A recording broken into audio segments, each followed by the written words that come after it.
Lançado em 1891, Quincas Borba é um dos principais romances do realismo brasileiro e foi escrito pelo grande mestre Machado de Assis. Machado de Assis é considerado o principal, o maior autor da literatura brasileira de todos os tempos. Ele teve uma fase dentro do romantismo, que é até conhecida por Machadinho, mas as suas principais obras estão situadas dentro do período do realismo. Machado de Assis era um cara muito atuante dentro da área da literatura, tinha vários contatos e foi um dos principais criadores da Academia Brasileira de Letras, onde ele foi o primeiro presidente. A história do livro é a seguinte: Rubião era um enfermeiro que cuidava de um filósofo multimilionário chamado Quincas Borba.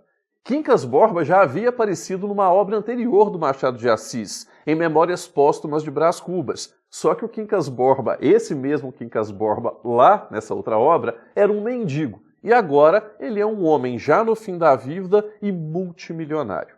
Acontece que o Quincas Borba morre e deixa toda a sua herança para o Rubião, com a condição de que ele cuidasse do seu cachorro, que também se chamava Quincas Borba.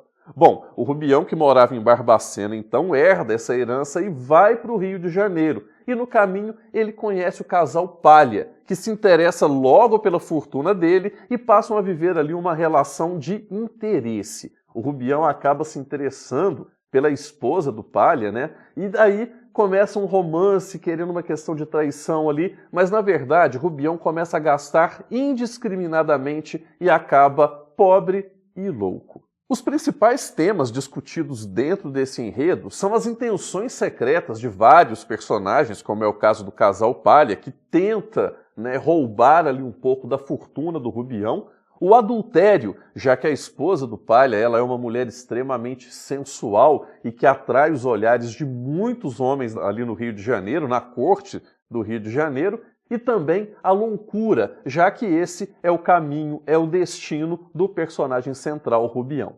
Os personagens que merecem destaque nessa trama são Rubião, que é o protagonista, o herdeiro da fortuna do Quincas Borba e também o cuidador do cachorro Quincas Borba, os dois Quincas Borbas, o homem que acaba falecendo no começo e o cachorro que continuava ali sob os cuidados do Rubião, Cristiano Palha, que é o amigo que ele faz na viagem de trem entre Barbacena e Rio de Janeiro, a esposa dele, Sofia Palha, que tenta ali seduzir o Rubião para tirar proveito da fortuna dele e também é cortejada por outros homens, e por fim o Camacho, que é uma das pessoas que força, que convence o Rubião a investir dinheiro no seu jornal e acaba também sendo aí um dos motivos para a bancarrota do personagem central.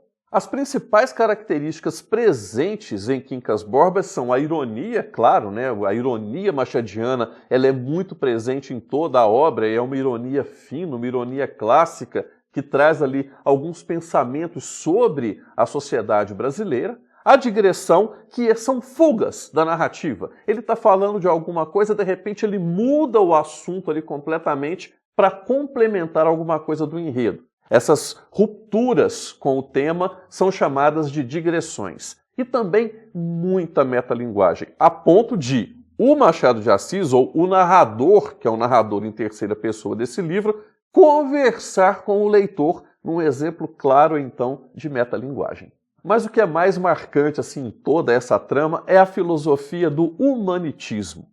Quincas Borba, o homem, se considerava um filósofo que desenvolveu essa teoria do humanitismo, que, segundo ele, só saem vencedores, só prosperam na vida aquelas pessoas que são fortes e que têm mais dinheiro e também mais relações aí. Nesse contexto todo é que surge a frase mais famosa do livro: ao vencedor, as batatas, já que para ele a guerra é um estado que vai fazer com que o homem prospere, mesmo que o resultado ali seja um resultado pífio, ou seja, as batatas.